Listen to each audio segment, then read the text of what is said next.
Hey! What's up sa inyo mga ka-Jomega? So for today's video is mag-haul ako ng aking naukay. Yes, nag-ukay ang inyong ka-Jomega.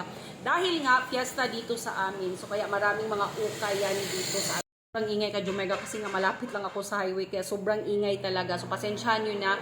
Kayo na lang ang mag-understand. So for today's video is mag-haul ako. So first na naukay ko is itong top na to. Diba ang ganda? Parang olive green siya. Na parang self-type siya. So, tinerno ko siya sa aking skirt na pink. Bumagay talaga siya sa aking Coco ka-Jomega Bells.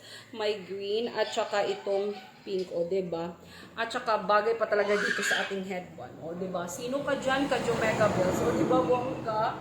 So, alam nyo ba mga ka-Jomega na okay ko lang to for 85 pesos at tignan nyo yung brand niya. Hindi ko na lang sasabihin yung brand ha, kayo lang titingin. Kasi nga, sobrang bago pa nito ka-Jomega Bells. Yan o. Yan siya o. Yan. Alam niyo na kung anong brand yan, di ba? Sobrang mahal na brand na to sa mall. Hindi mo siya mabibili ng 85 pesos, but naukay ko lang siya ng 85. So, hindi na din siya mahal for me, ha? Kasi nga 85 for this brand, di ba? Sobrang nako.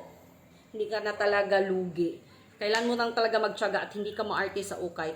At saka yung pangalawa mga ka-Jomega Bells, ito talaga bongga bells. Hindi mo to mabili-bili ng 85. Diyos ko. Yan. Ito, simple lang talaga siya ka-Jomega Bells. Wala siyang parang, parang kung tignan mo siya, wala siyang kabuhay-buhay. Kundi lang talaga dito sa kanyang parang zipper na design. But tignan nyo ka-Jomega Bells, ang brand.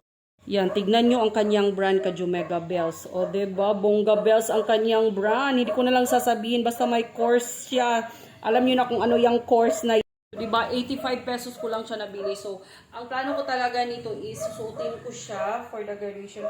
At saka, tawag nito, itatack-in ko lang siya at makikita na yung parang details niya dito sa baba. Parang pag ganyan kasi siya.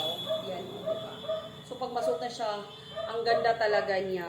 Kaya ka-Jomega Bells, mag-ukay na din kayo.